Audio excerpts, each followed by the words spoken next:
Hello friends, आज आपके साथ एक छोटा सा केस शेयर करती हूँ। ये केस एक 39 ईयर ओल्ड मेल का पेशेंट का है और उनको एंग्जाइटी की प्रॉब्लम थी। तो वो मेरे कैबिन में आए और उन्होंने तुरंत बोलना शुरू किया कि मैम मुझे एंग्जाइटी रहती है, उसकी आप मेडिसिन देते हैं क्या? तो मैंने बोला हाँ, आप बैठिए और बताइए।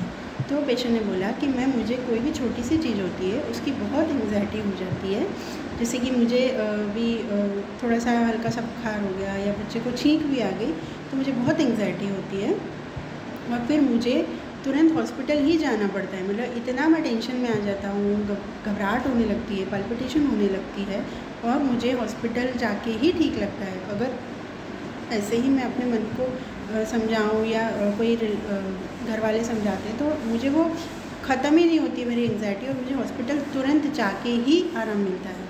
तो मैंने कहा ठीक है, और आपकी फैमिली में कौन कौन है?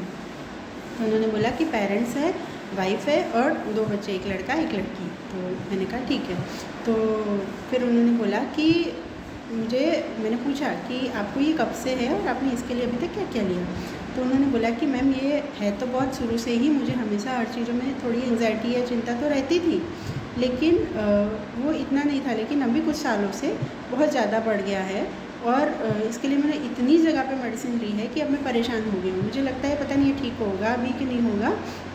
और आपके पास में भी जो डॉक्टर हैं उनसे मैंने दवाई ली थी और थोड़ा आराम भी था, लेकिन वो एक्चुअली जीपी के साथ होम्योपैथी करते हैं और आपका क्या है, आप सिर्फ होम्योपैथी प्रैक्टिस करते हैं। तो मुझे लगा कि शायद मैं आपसे दवाई लूँ तो ज़्यादा सही रहेगा। तो मैंने कहा ठीक है।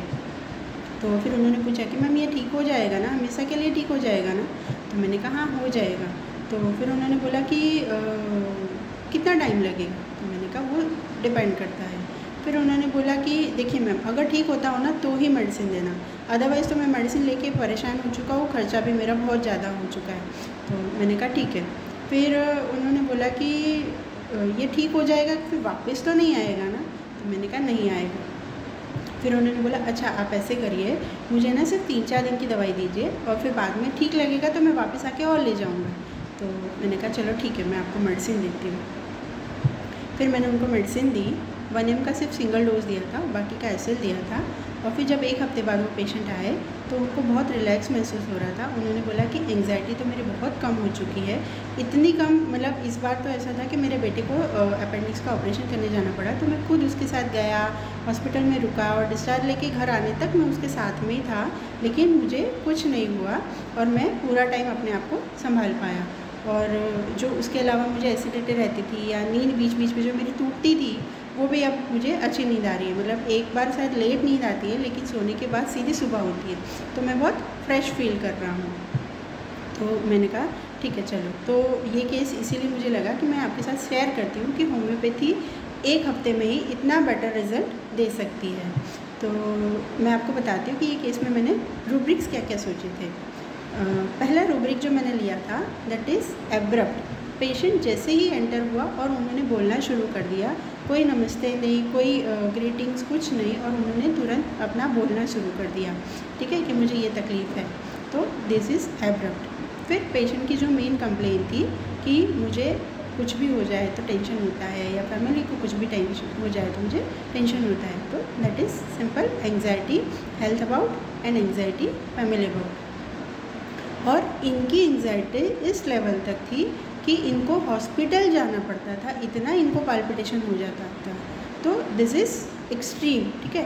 तो ये इसके लिए हमारे पास एक रूब्रिक है, एंग्जाइटी हाइपोकॉन्ड्रियाकल, मतलब बहुत ज़्यादा एंग्जाइटी, जो छोटी सी चीज़ है उसके लिए बहुत ज़्यादा अगर एंग्जाइटी पेशेंट को होती है तो हमारे पास रूब्रिक है एंग्जाइटी हाइपोकॉन्ड्रियाकल। तो ये रूब्रिक मैंने लिया था, ठीक है। फिर पेशेंट ने जो बोला कि अगर ठीक होता हो तो ही मेडिसिन देना, आप मुझे सिर्फ 3-4 दिन की मेडिसिन दो, क्योंकि मैंने दवाइयों पे बहुत खर्चा कर दिया है और मैं दवाई लेके बहुत परेशान हो चुका हूँ। तो दिस इज़ सिंपल, ये बिज़नेस टॉक्स ऑफ, ये क्या कर रहा था अपने फ़ायदे के लिए, अपने एक बिज़नेस कर रहा था कि अगर फ़ायदा हो तो ही दवाई देना, कितने दिन में फ़ायदा होगा और ये होके वापस तो नहीं आएगा, ठीक होके वापस तो नहीं आएगा। तो ये सारा उसके माइंड में जो चल रहा था दैट इज़ बिज़नेस टॉक, ठीक है।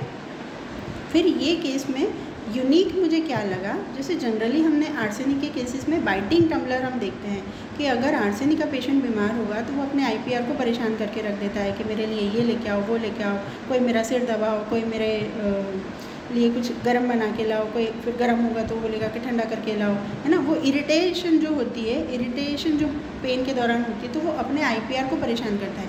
लेकिन ये पेशेंट जो था ये क्या करता था कि ये सीधा हॉस्पिटल चला जाता था, ठीक है।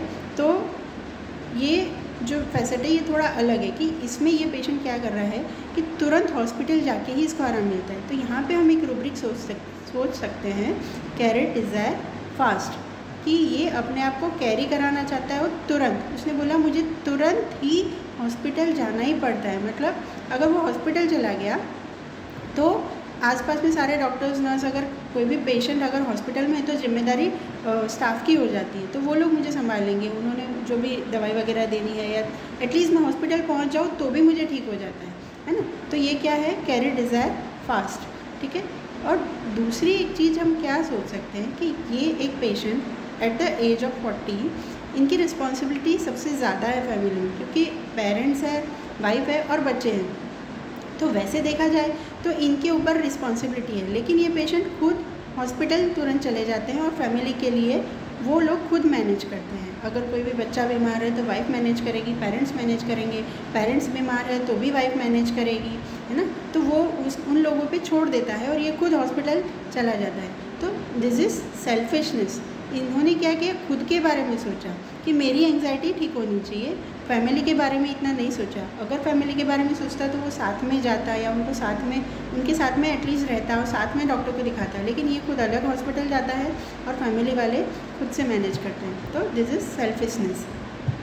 फिर जो पेशेंट जो बार बार मुझे क्वेश्चंस पूछ रहा था कि ये ठीक होगा ना, ठीक होके वापस तो नहीं आएगा ना, या पेशेंट का जो लुक था, बेसिकली पेशेंट के वर्जन्स जो होते हैं उससे ज़्यादा हम रिलाय करते हैं उनकी जो गेस्चर्स होते हैं उसके ऊपर। पेशेंट बोल क्या रहा है उससे ज़्यादा इम्पोर्टेंट हमेशा होता है कि वो बोल कैसे रहा है, उसके गेस्चर्स कैसे हैं, उसे वो थोड़ा बॉडी लैंग्वेज हमें एक आइडिया देती है कि उनके थॉट्स क्या चल रहे हैं, है ना। तो थ्रू आउट द पेशेंट एक चीज़ थी कि वो बहुत सस्पिशियस था, उसको बहुत डाउट था कि ये ठीक होगा कि नहीं होगा, क्या करूँ, यहाँ से लूँ या ना लूँ, ये सारी चीज़ें उसके माइंड में चल रही थी। ऐसा तुरंत दिखाई दे रहा था पेशेंट के फेस से, पेशेंट की गेस्चर्स से, है ना। तो इसके लिए मैंने रूब्रिक लिया था सस्पिशियसनेस।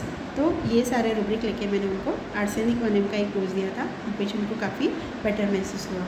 आई होप आपको ये केस पसंद आएगा और शायद आपको हेल्प करे। Thank you.